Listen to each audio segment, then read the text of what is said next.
Tesla has become the highest valued car company in history. The electric vehicle maker was created just 18 years ago, but has already become an industry leader and made its founder Elon Musk a very rich man.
Now, Jim Holder is the editorial director at Autocar in London. He tells us what the deal with car rental giant Hertz means for Tesla.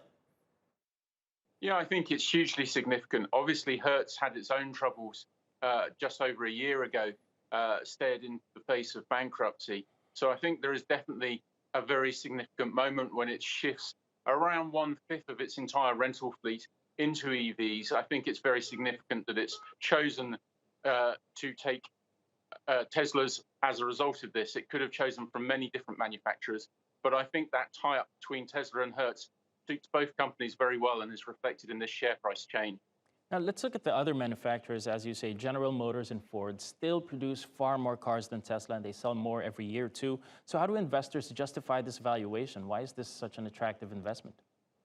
Yeah, I think everyone with Tesla is still betting very much on the future.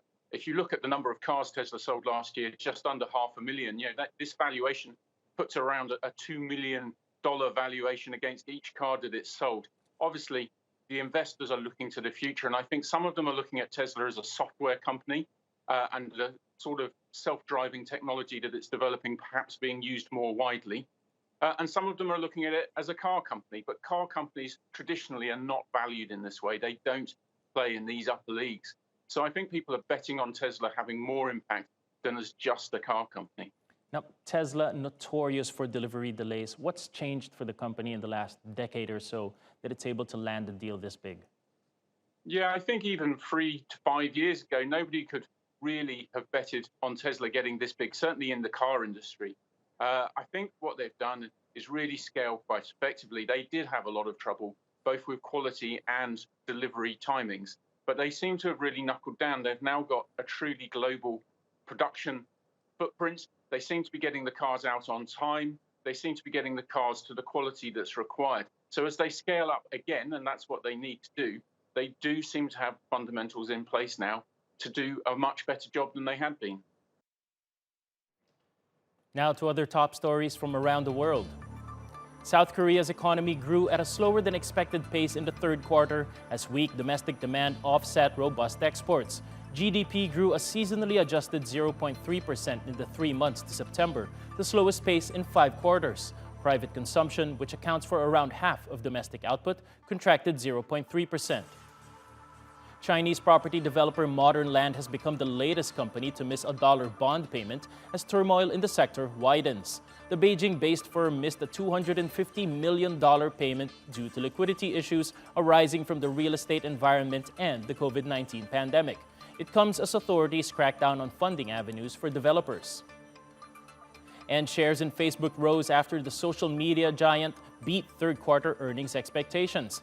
The company recorded a 17% rise in net profit to $9.2 billion, while revenue slowed as Apple introduced more strict privacy features as part of its iOS software update. That's all from Business for Now.